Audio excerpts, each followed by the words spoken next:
Discovery Hut. Discovery Hut is located in Antarctica, close to McMurdoch Sound, which, as we have previously pointed out, is a really cool-looking place that you really do not ever want to visit. It was built by the party of explorer Robert Falcon Scott during the Discovery Expedition of 1901 to 1904, which was the second time anyone had ever tried to explore the region, and the first time in 60 years.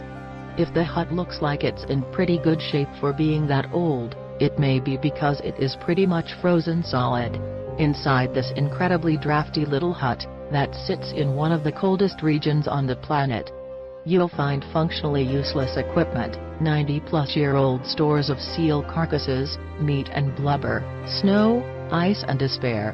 The hut has served no real purpose for decades upon decades, and probably would have been completely lost to decay and neglect long ago if it didn't sit in the middle of a deep freeze.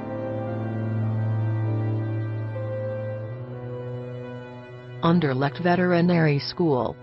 The last remaining unrenovated building out of the 19 that used to make up a veterinary complex in Anderlecht, Brussels, has stood deserted since the 90s. We're thinking it remains unrenovated because crews are just straight up terrified to even go near this place. Its deserted, crumbling halls lead to rooms that are each full of more horrifying stuff than the last. Old, hand-blown bottles of questionable fluids, syringes and other old, rusty medical equipment, and that's just the beginning. The main attractions are the animal heads and brains and assorted parts stuffed into jars throughout the building, which has come to appropriately be called the horror labs. Some parts are recognizable, some are not. Some are jammed together into larger jars. Some are sewn together, and we absolutely do not want to know why. This is allegedly a fairly popular urban exploration destination, although anyone who wants to take a day trip to the horror labs is made of sterner stuff than we are. In fact, we think it's time to get started on our list of the 10 cutest kittens ever photographed, so we can get some sleep tonight. The domes. Most locals don't know who built these giant, concrete, saucer-shaped domes out in the middle of the Arizona desert, or why. While the truth is pretty mundane, visitors to the site are known to come down with a case of the willies in about 4 seconds. The extreme neglect, oddness of the architecture and the vibe of the place as the sun goes down combine to give one a healthy sense of unease. While these may look like 50s-era flying saucer replicas, they were in fact built in 1982. By an electronics company. Their weird design was supposed to assist with insulation, and be cheap to construct.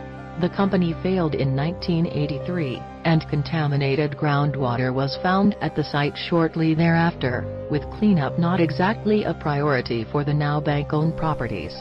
New owners acquired the site in 2006, and there it still sits spooky, deserted and forever raising the question who paid money for these?